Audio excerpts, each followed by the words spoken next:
नमस्कार पालकांनो, माहिती सरकारी योजना या आपल्या यूट्यूब चॅनलमध्ये आपल्या सर्वांचं स्वागत आहे। आजचा हा आपला व्हिडिओ RTE मार्फत ॲडमिशन्स व व्हेरिफिकेशनवरती खास अवलंबून राहणार आहे। तुम्हाला जर असं वाटत असेल की आणखीन ॲडमिशन प्रक्रिया सुरू झाली नाही तर हा व्हिडिओ माझ्या कामाचा आहे का नाही, तर हा व्हिडिओ 100% तुमच्या कामाचा आहे। कारण पडताळणीमध्ये कुठल्या गोष्टीची पडताळणी केली जाते, कुठल्या कागदपत्राची पडताळणी केली जाते, काय काय पडताळणीमध्ये महत्त्वाचं आहे हे जर तुम्हाला इन हँड ॲडव्हान्समध्ये माहिती असेल तर तुमच्याकडून चुका होणार नाहीत किंवा लागणारी कागदपत्र तुम्ही वेळेतच सादर करू शकाल। त्यामुळं व्हेरिफिकेशनचा हा व्हिडिओ शेवटपर्यंत पहा, जेणेकरून लॉटरीमध्ये नंबर लागल्यानंतर व्हेरिफिकेशनमुळं क्षुल्लक कारणामुळं जर तुमचं ॲडमिशन रद्द होत असेल तर तुम्हाला परत पस्तावा व्हायला नको। चला तर मग सुरू करूया आजचा हा व्हिडिओ। डॉक्युमेंट व्हेरिफिकेशन किंवा कंप्लीट व्हेरिफिकेशन प्रोसेस RTE मार्फत कशी होते। समजा तुमच्या पाल्याचा नंबर RTE मध्ये लॉटरी मार्फत लागला तर पुढील प्रक्रिया किंवा व्हेरिफिकेशन कुठल्या स्टेजवरती होतं ते आपण पाहूया। सर्वप्रथम तुम्हाला नंबर लागल्यानंतर एक SMS येईल किंवा तुम्हाला वेबसाईटवरती व्हिजिट करून निवड यादी किंवा ॲडमिटेड स्टुडंट्स ही लिस्ट पाहायची आहे आणि त्या लिस्टवरूनच तुम्हाला लक्षात येईल तुमचा ॲप्लिकेशन नंबर किंवा नावाने तुम्ही सर्च करू शकता आणि तुमच्या लक्षात येईल की तुमच्या पाल्याचा नंबर लागलेला आहे। जेव्हा तुमचा नंबर लागतो त्यावेळेस तुम्हाला परत ॲप्लिकेशन नंबर आणि पासवर्ड जे तुम्हाला रजिस्ट्रेशनच्या वेळेस मिळालेलं आहे ते टाकून तुम्हाला तुमचं ॲडमिट कार्ड डाउनलोड करायचं आहे। ॲडमिट कार्ड डाउनलोड केल्यानंतर त्याच्या 3 प्रती काढा। एक ते प्रती घेऊन तुम्हाला भेट द्यायची आहे शिक्षण विभागाला।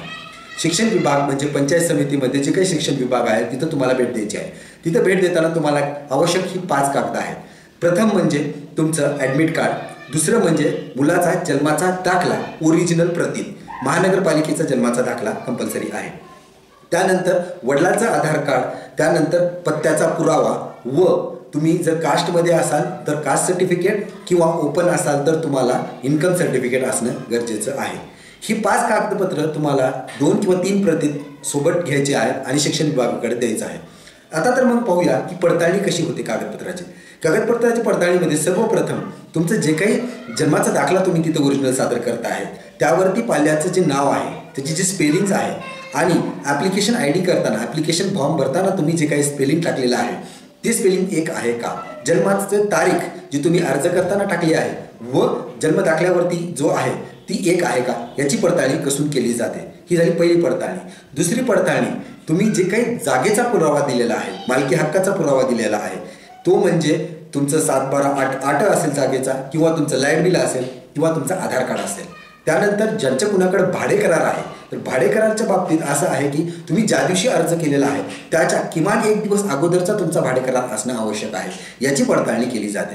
ही झाली कागदोपत्री पडताळणी। कागदोपत्री पडताळणी झाल्यानंतर यशस्वी झाल्यानंतर तुम्हाला एक 4-5 दिवस किंवा 15 दिवसाच्या अवधीमध्ये पंचायत समितीचे जे कर्मचारी आहेत ते जागा व्हेरिफिकेशन किंवा हाऊस व्हेरिफिकेशनसाठी घरी येतात। ते तुम्हाला कॉल करतील आणि तुमची तुम्ही जर उपलब्ध असाल तर त्यावेळेस ते तुम्हाला येतील। ते घरी येत असताना ते कुठल्या आधारावरती येतात, ते घरी येत असताना तुम्ही ॲप्लिकेशन फॉर्म भरताना जे काही लॅटिट्यूड लॉंगिट्यूड गुगल मॅपवरती तुमचं घर दाखवताना जे लॅटिट्यूड लॉंगिट्यूड तुम्ही निवडलेलं आहे त्या लॅटिट्यूड लॉंगिट्यूडला ते येऊन पोहोचतात। मग तिथं तुमचं घर आहे का, जर भाडे करार दाखवला असेल तर भाड्याने तुम्ही ॲक्च्युली तिथं राहता का याची खात्री करतात। ते आजूबाजूलाही विचारपूस करू शकतात। त्यानंतर त्यांच्यासाठी जी काही नियमावली आहे ती म्हणजे सर्वप्रथम ते आल्यानंतर पाल्याची आई आणि वडील या तिघांचा फोटो तिथं त्यांना काढायचा आहे। तो फोटो काढल्यानंतर त्यांना जिओ टॅग करायचा आहे त्या फोटोला, जेणेकरून त्या फोटोला लॅटिट्यूड आणि लॉंगिट्यूड हे अटॅच होऊन जाईल। ते लॅटिट्यूड लॉंगिट्यूड फोटोचं आणि तुम्ही दिलेलं लॅटिट्यूड लॉंगिट्यूड हे मॅच झालं पाहिजे, तरच हे तांत्रिकदृष्ट्या तुमचं घर तिथं आहे टेक्निकली व्हेरीफाईड होतं। त्याच्यानंतर हे जेव्हा सक्सेसफुली व्हेरिफिकेशन होईल, घराची व्हेरिफिकेशन सक्सेसफुल होईल, तुम्ही तिथं राहत आहात, तुम्ही तिथं उपलब्ध आहात हे जर खात्री झाली तरच तुम्हाला शिक्षण विभागामार्फत एक ॲडमिशन कार्ड किंवा ॲडमिशन स्लिप भेटू शकते आणि ती स्लिप तुम्हाला शाळेत घेऊन जायचं आहे आणि आपल्या पाल्याचं ॲडमिशन कन्फर्म करायचं आहे।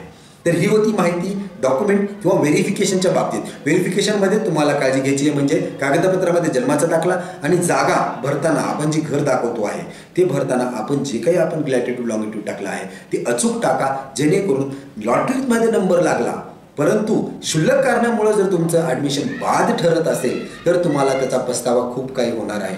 तर छोट्या गोष्टी आहेत, त्यामुळं तांत्रिक गोष्टी पण आहेत, चुका होऊ शकतात, परंतु नियमित तुम्हाला काही प्रश्न असतील तर विचारत राहा. मी माझ्या पाल्याचं ॲडमिशन मागील वर्षी RT मार्फत केलं आहे, त्यामुळं मला जितकं जमेल तेवढं मी तुम्हाला प्रश्नाची उत्तर देण्याचा प्रयत्न करेन. व्हिडिओला लाईक आणि कमेंट करा, फॉलो करा. धन्यवाद.